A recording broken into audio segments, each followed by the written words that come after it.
ପ୍ରେମକୁ ଦୁନିଆର ସବୁଠାରୁ ସୁନ୍ଦର ଅନୁଭୂତି ମଧ୍ୟରୁ ଗୋଟିଏ ବୋଲି କୁହାଯାଏ। କିନ୍ତୁ ପ୍ରେମରେ ଯେତିକି ଖୁସି ମିଳେ, ହୃଦୟ ଭାଙ୍ଗିଗଲେ ତାଠାରୁ ଅଧିକ କଷ୍ଟ ହୋଇଥାଏ। ଜ୍ୟୋତିଷ ଶାସ୍ତ୍ର ଅନୁସାରେ ବ୍ୟକ୍ତିଙ୍କ ନାମର ପ୍ରଥମ ଅକ୍ଷରରୁ ତାଙ୍କ ସ୍ୱଭାବ ଓ ବ୍ୟକ୍ତିତ୍ୱ ବିଷୟରେ ଅନେକ କିଛି ଜାଣିହୁଏ।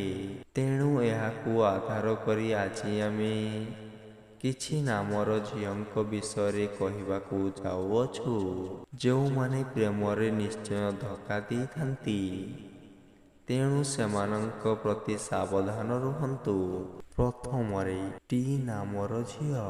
ଏହି ନାମର ଝିଅମାନେ ସବୁବେଳେ କିଛି ନା କିଛି ନୂଆ କରିବା ପାଇଁ ପସନ୍ଦ କରନ୍ତି ଓ ଶୀଘ୍ର ସବୁ ଜିନିଷରେ ବୋର୍ ହୋଇଯାନ୍ତି।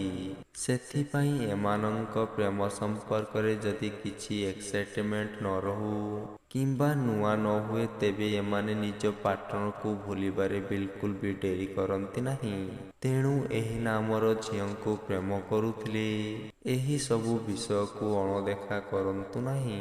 ଦ୍ୱିତୀୟରେ, କେ ନାମର ଝିଅମାନେ। ଏହି ନାମର ଝିଅମାନେ କମିଟମେଣ୍ଟ କରିବାକୁ ବିଲକୁଲ ପସନ୍ଦ କରନ୍ତି ନାହିଁ। ତେଣୁ ଏହି କାରଣରୁ ତାଙ୍କ ପାର୍ଟନର ଯେବେ ବି କମିଟମେଣ୍ଟ କରିବା କଥା କୁହନ୍ତି, ଏମାନେ ତାଙ୍କୁ ଛାଡ଼ି ଦେଇଥାନ୍ତି। ଏହି ନାମର ଝିଅମାନେ ଯେକୌଣସି ବି ରିଲେସନସିପରେ ଅଧିକ ସମୟ ଯାଏ ରହିପାରନ୍ତି ନାହିଁ। ତେଣୁ ଏହି ନାମର ଝିଅଙ୍କୁ ଭଲ ପାଉଥିଲେ ଆପଣଙ୍କ ହୃଦୟ ଭାଙ୍ଗିବା ସମ୍ଭାବନା ବେଶ୍ ଅଧିକ ଥାଏ। ତୃତୀୟରେ, ପି ନାମର ଝିଅମାନେ। ଏହି ନାମର ଝିଅମାନଙ୍କୁ ଆଡଭେଞ୍ଚର ଅଧିକ ପସନ୍ଦ ହେବା ସହ ଏମାନେ ଟିକେ ୱାଇଲ୍ଡ କିସମର ହୋଇଥାନ୍ତି। ଏପରି ସ୍ୱଭାବର ହୋଇଥିବାରୁ ଏମାନଙ୍କୁ କେଉଁ କାର୍ଯ୍ୟରେ ମଧ୍ୟ ବାଉଣ୍ଡ୍ରି ବିଲକୁଲ ପସନ୍ଦ ହୋଇନଥାଏ। ଏମିତିରେ ପାର୍ଟନର ଯଦି ତାଙ୍କୁ କେଉଁ ବି ବିଷୟ ପାଇଁ ଟିକେ ବି ବାରଣ କରନ୍ତି, ତେବେ ଏମାନେ ତାଙ୍କଠାରୁ ଦୂରେଇ ଯିବା ହିଁ ଠିକ୍ ବୋଲି ଭାବିଥାନ୍ତି।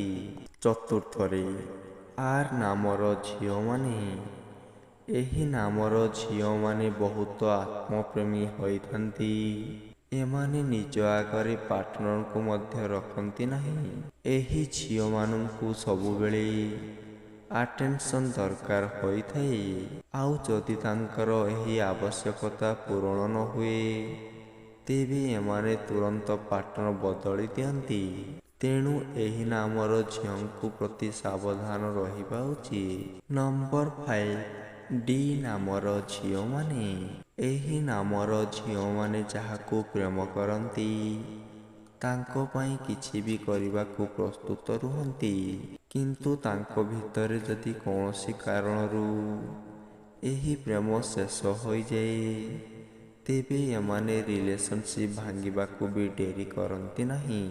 ଯଦି ଆପଣଙ୍କ ଗାର୍ଲଫ୍ରେଣ୍ଡ ଏହି ନାମରେ, ତେବେ ଚେଷ୍ଟା ଜାରି ରଖନ୍ତୁ ଯେପରି ଆପଣଙ୍କ ସମ୍ପର୍କରେ କେବେ ବି ପ୍ରେମ ଶେଷ ହେବ ନାହିଁ। ବନ୍ଧୁଗଣ, ଭିଡ଼ିଓଟି ଯଦି ଭଲ ଲାଗିଥାଏ, ଭିଡ଼ିଓଟିକୁ ଆପଣମାନେ ଲାଇକ୍, ସେୟାର ଏଣ୍ଡ ସବସ୍କ୍ରାଇବ କରିଦିଅନ୍ତୁ।